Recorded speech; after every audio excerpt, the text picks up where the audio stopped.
Hello students, I hope all are you fine. Myself Mukesh Gangwar, your physics teacher from Brahmadas Saraswati Vidya Mandir Senior Secondary School, Bilaspur. Dear student, this video for the class 9th, subject physics, chapter number 2, force and laws of motion, part 1. Dear student, today we are discuss about the force and laws of motion in this chapter. So, first of all, force. What is the force? Force is defined as a push or pull which can change the motion and configuration of an object. It is denoted by F. Dear students, the force is like a pull or push. हम ऐसे भी कह सकते हैं कि force वह external effort है जो किसी ऑब्जेक्ट की स्टेट में, कंडीशन में, पोजीशन में चेंज करता है या चेंज करने का प्रयास करता है। सपोज कीजिए ये डस्टर है, इस डस्टर पे हमने फोर्स लगाया तो इसकी पोजीशन चेंज हो गई एंड हमने इस बोर्ड पर फोर्स एक्ट कर रहे हैं तो इसकी पोजीशन चेंज नहीं हुई, बट इस पर फोर्स तो लग रहा है। Okay students, understand? तो फोर्स ऐसा एक्सटर्नल एफर्ट है जो किसी ऑब्जेक्ट और बॉडी की पोजीशन को चेंज करता है या चेंज करने का प्रयास करता है। Okay, force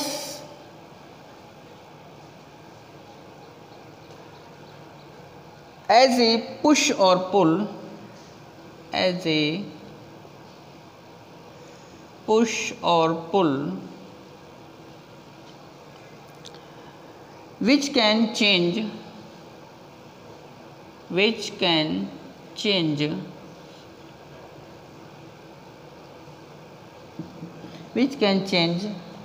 the motion and configuration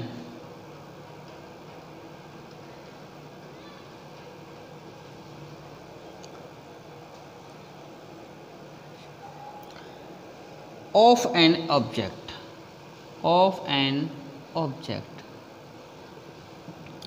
It is denoted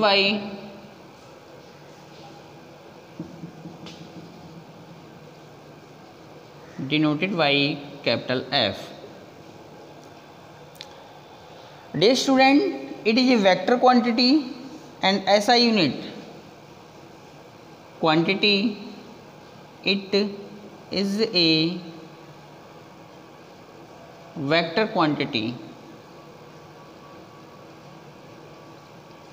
and SI unit in Newton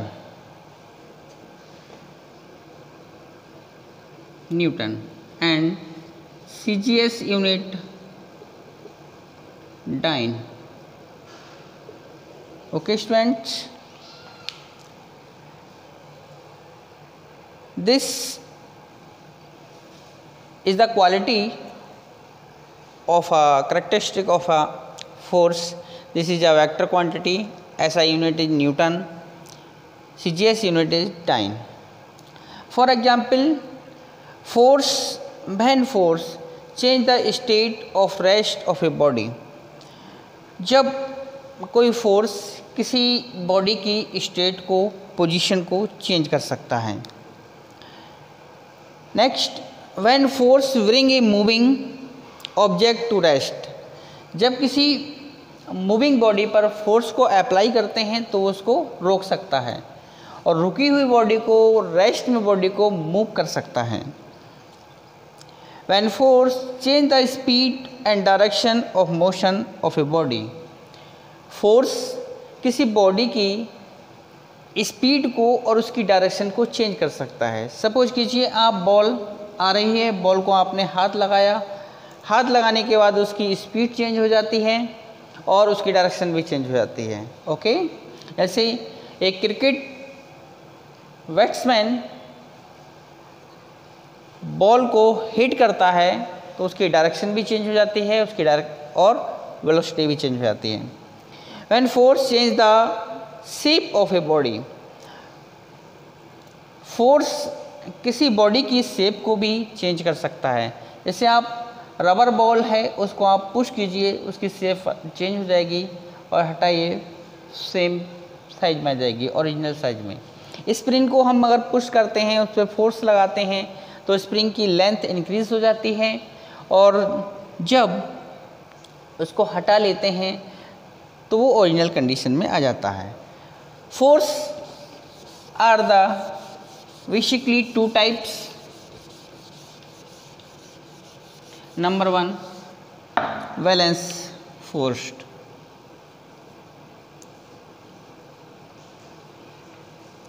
balanced force, balanced force when the resultant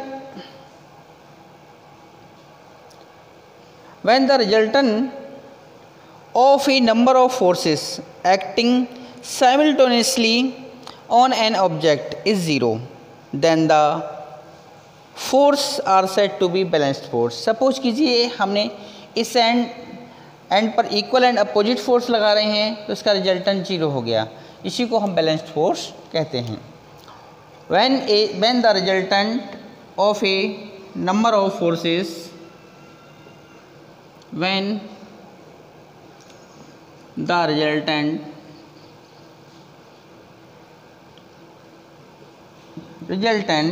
of a number of forces acting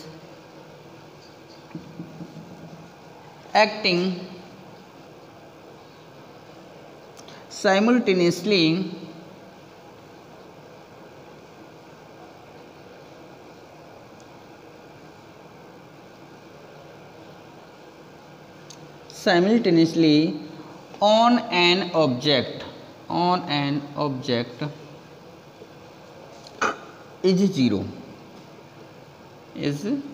zero, then the force are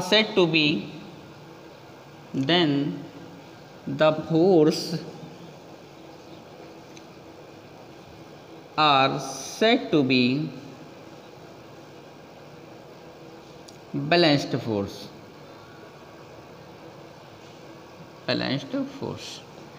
Dear students, when the resultant of a number of forces acting simultaneously on an object is zero, then the force are said to be balanced force। कहने का मतलब ये है किसी भी object पर कितने ही सारे फोर्स एक्ट हो रही हों, उनका रिजल्टेंट ज़ीरो हो, तो ऐसे फोर्स को हम बैलेंस्ड फोर्स कहते हैं। In the game of tug of war, tug war का आपने गेम देखा होगा, when both of teams exert equal force on the rope in opposite direction, the rope does not move at all. This is because force of equal magnitude acting in opposite direction cancel each other effects, hence the forces are balanced forces। आपने देखा होगा रस्सा कसी का जो खेल होता है उसमें एक रोप होता है, रोप को एक एंड को एक टीम पकड़ती है, दूसरे एंड को दूसरी टीम पकड़ती है। जब दोनों team equal and opposite force लगाती हैं तो जो रस्से की जो बीच की नोट होती है वो ना इधर जाती है ना इधर जाती है। इक्वल एंड अपोजिट जब फोर्स लगता है तो उसका रिजल्टेंट बिल भी ज़ीरो होता है, तो इसी को हम बैलेंस्ड फोर्स कहते हैं। Number 2 unbalanced force.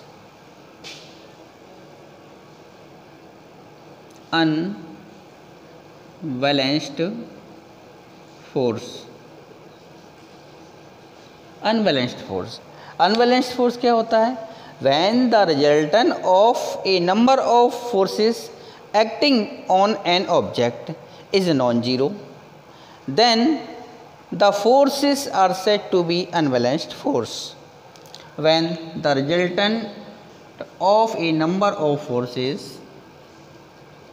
when the resultant of a number of forces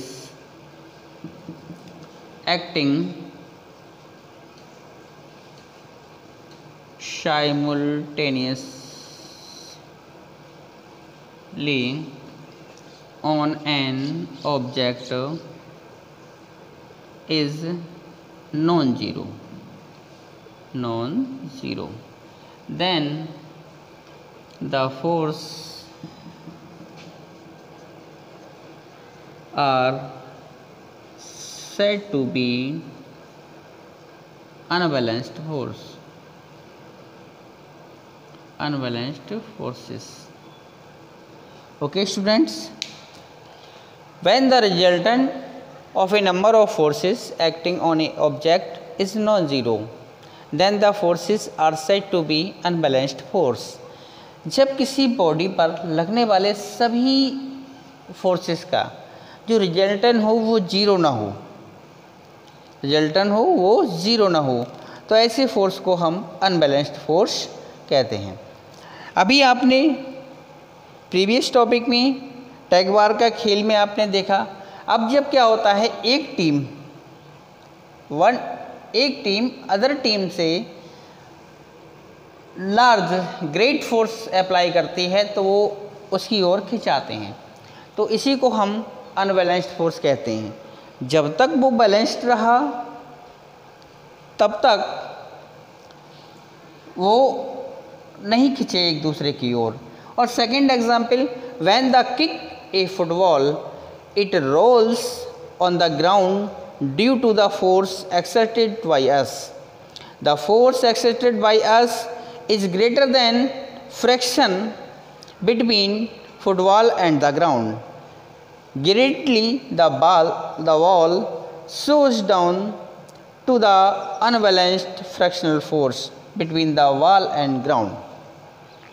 जब हम ग्राउंड पर रखी हुई फुटबॉल को किक करते हैं तो कुछ दूर तक स्लोस करते हैं और हमारा जो एक्सटर्नल फोर्स हमने उस पर एक्ट कर रहे हैं उससे जो उसका फ्रैक्शनल फोर्स है between the wall and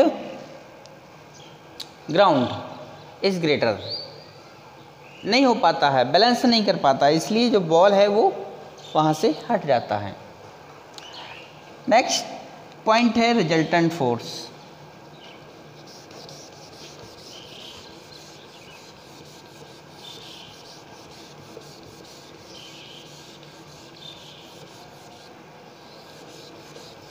Resultant force,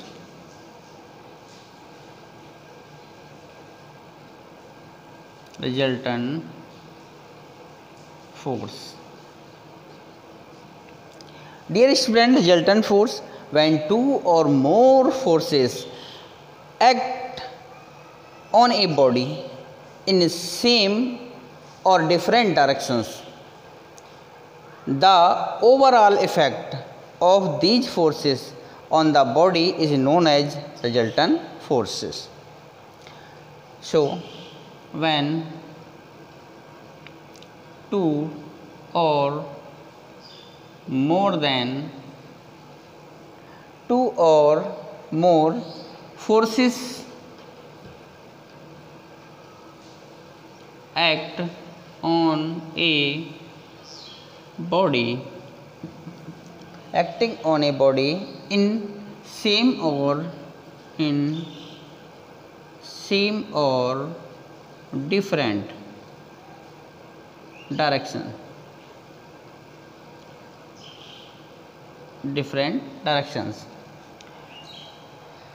the overall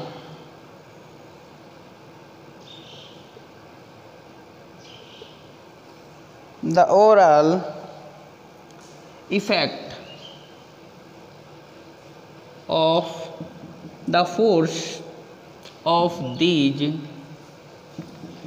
forces on the body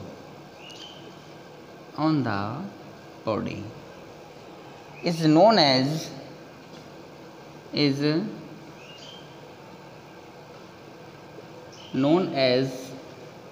resultant force.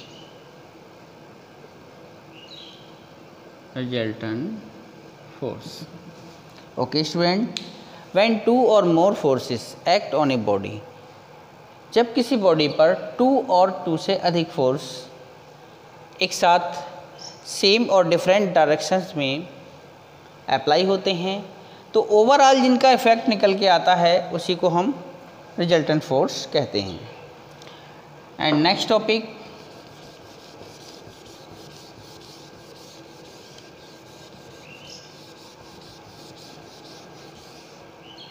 Dear students, Newton's inertia. Do you mean by inertia? चलिए, first of all Newton's laws of motion. Newton's laws of motion important topic है ये। Newton's laws of motion. There are 3 laws of motion formed by Newton. Number 1, Newton first law of motion. First law of motion. Dear student, Newton's first law of motion, a body continues to remains in state of rest or of uniform motion along a straight line unless an external force act on it. एक body जो continuously rest में है और uniform motion भी कर uniform motion कर रही है, तो वो जब तक उसी कंडीशन में रहती है, उसी पोजीशन में रहती है जब तक कि उस पर कोई एक्सटर्नल फोर्स एक्ट ना किया जाए। A body can not change its state of rest or motion unless compute by an external force. A body can not change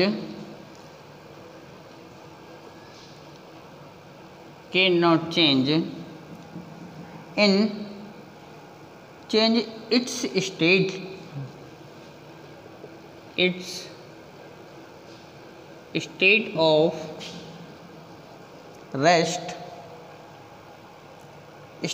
of rest or motion unless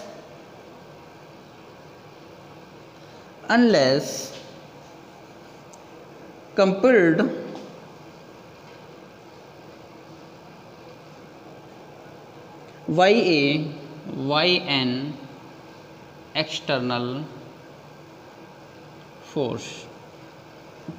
by an external force।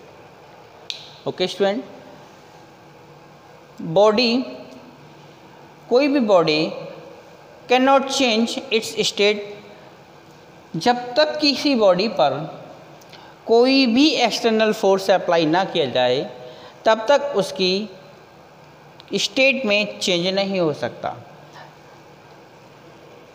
यदि body, if a body in A rest तो वो rest में रहेगी, और if a body motion moving condition तो moving condition में रहेगी जब तक कि उस पर कोई एक्सटर्नल एफर्ट ना प्रोड्यूस किया जाए। ओके स्टूडेंट, नेक्स्ट हेडिंग है inertia.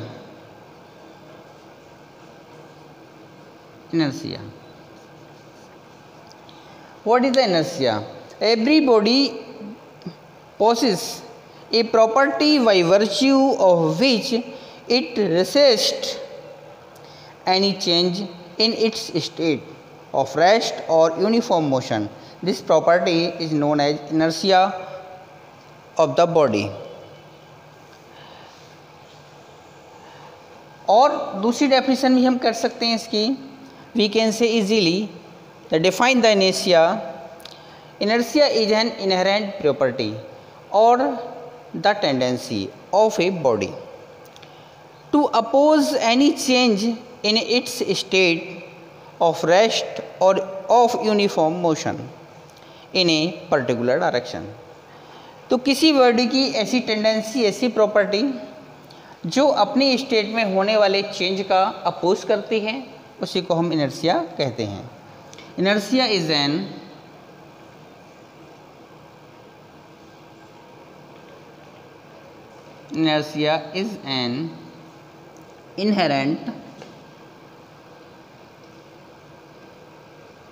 inherent property or tendency of a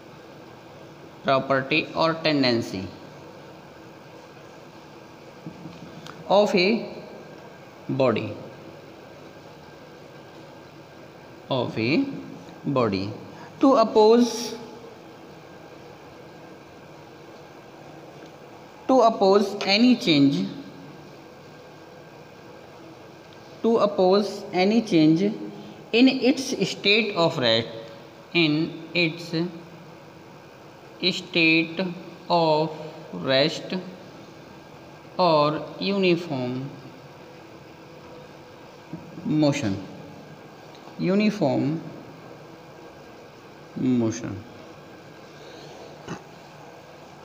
in a particular direction.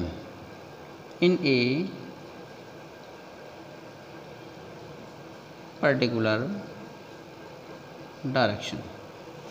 particular direction. Inertia in an inherent property or tendency of a body to oppose any change in its state or rest or uniform motion in a particular direction. Okay students, thus Newton's first law of motion is also called law of inertia. Then the students, inertia, mass is a measure of inertia of the body. ये note करने वाली बात है. जितना जिसका body का मास होगा उतनी ही ज़्यादा उसका इनर्शिया होगा. So inertia is the three types.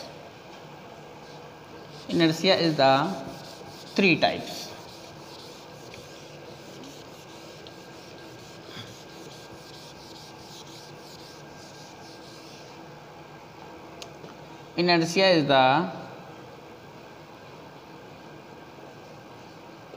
number one, inertia of rest.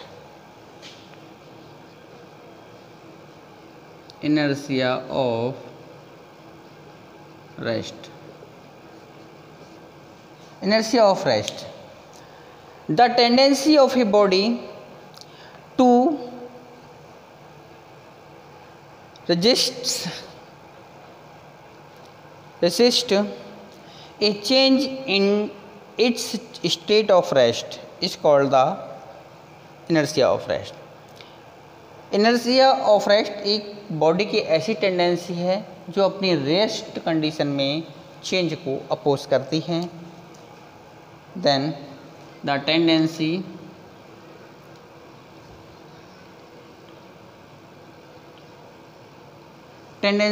Of a body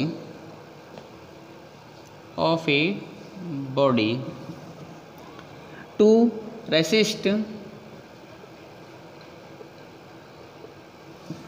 resist a change in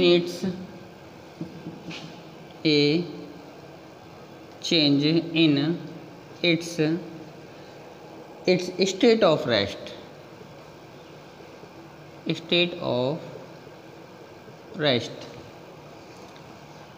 is called the inertia of rest, inertia of rest. Okay students, so the tendency of a body to resist a change in its state of rest, rest की state में जो change होने का विरोध करती है उसी को हम इनर्शिया ऑफ रेस्ट कहते हैं. Suppose for example, when a car और bus suddenly starts moves, the passenger falls backward.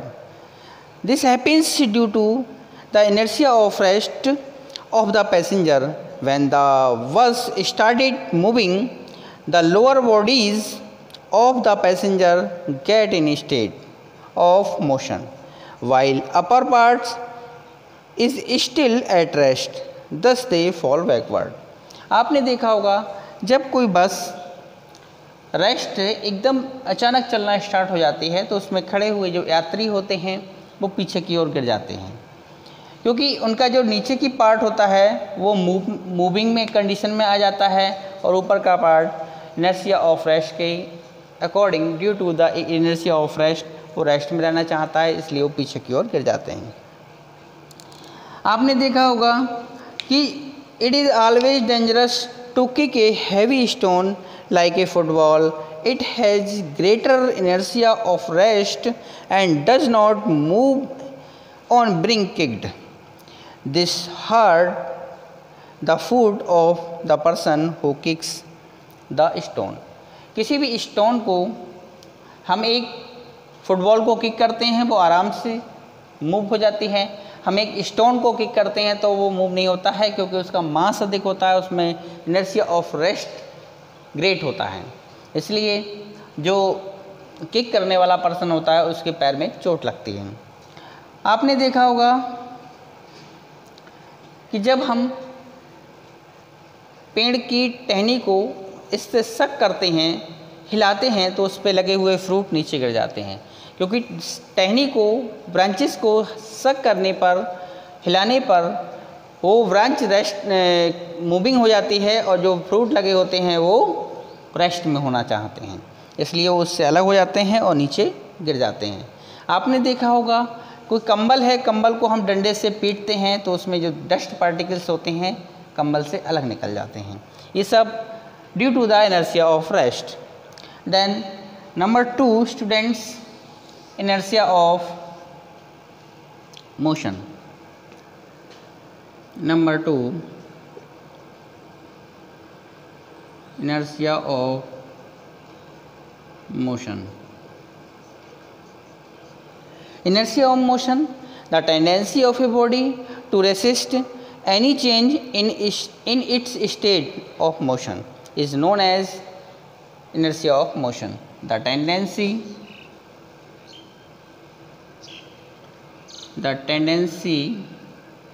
of a body to resist a change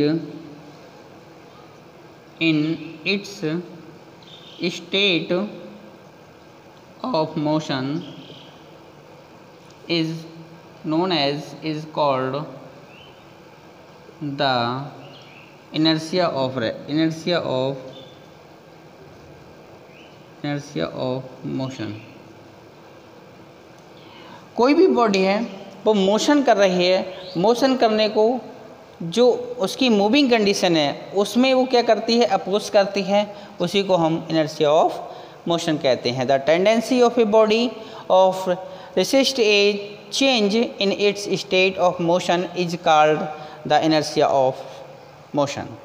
Okay students, when for example when a moving bus stops suddenly, the passenger fall forward. This is because their lower part of body comes to rest with the bus, while upper part of is still in a state of motion due to inertia of motion, so they fall forward. आपने देखा होगा कि जब कोई बस चल रही होती है, मूविंग कंडीशन में होती है, उसके अचानक रुक जाने पर उसमें खड़े हुए यात्री आगे की ओर गिर जाते हैं. ऐसा करने से हमारी जो लोअर पार्ट, बॉडी का लोअर पार्ट है वो बस के साथ रेस्ट में आता है, but upper part due to the inertia of motion rest में नहीं आता, इसलिए वो आगे की ओर गिर जाते हैं। Okay students, next third part, inertia of direction. Inertia of direction number 3 parts हैं। Inertia of direction. Dear students, similarly the tendency of a body to resist any change in its direction of motion is called inertia of direction. The tendency of a body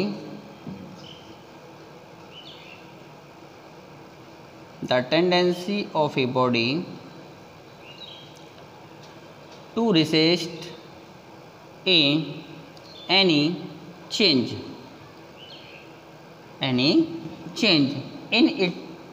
in its state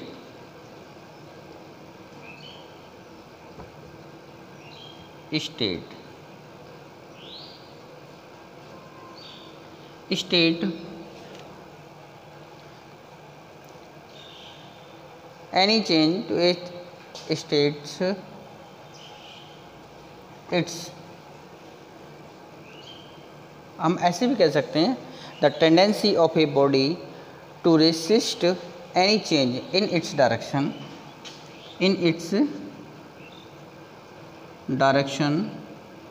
of motion is called inertia of direction.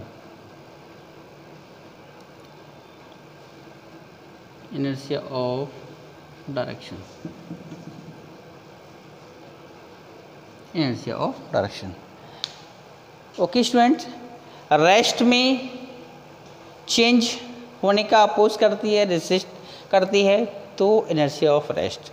Motion में change का resist करती है तो inertia of motion. Direction में change का resist करती है तो अपोज करती है तो inertia of direction. When a moving car, for example we can say this inertia of direction, the tendency of a body to resist any change in its direction of motion is called the inertia of direction. For example, when a moving car takes a step turns, the passenger tends to fall outward. This happens because passenger tend to move along a straight line due there inertia of direction. जब कोई car suddenly turn लेती है तो उसमें बैठे हुए जो यात्री होते हैं वो आउटवर्ड झुक जाते हैं, गिर जाते हैं। ये this happens due to the inertia of direction. And next, linear momentum. Next other example बहुत सारे हैं, वो सब आपको PDF में मिल जाएंगे, उसको आप रीड कर लेना।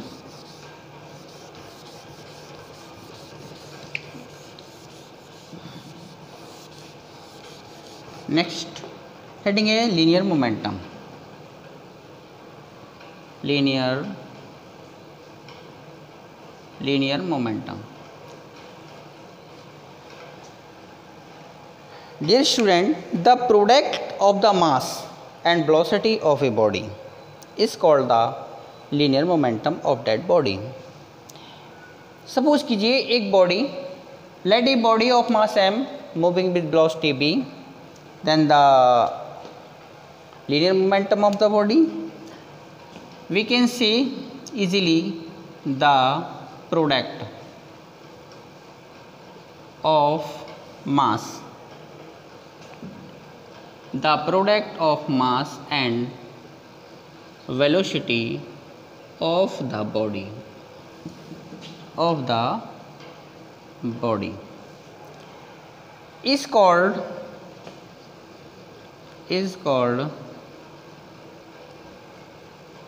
linear momentum of the body. It is denoted by small p. Let a body of mass small m moving with velocity v, then the linear momentum of the body p is equal to mb. Dear student, p is equal to mb. It is a vector quantity. It is a vector quantity. Units, ऐसा unit m मास kilogram, velocity metre पर second, और CGS unit mass gram into centimetre पर second. Okay student, इस video में इतना ही. बाकी next video में next chapter का डिस्कस करेंगे, नेक्स्ट टॉपिक्स का डिस्कशन करेंगे.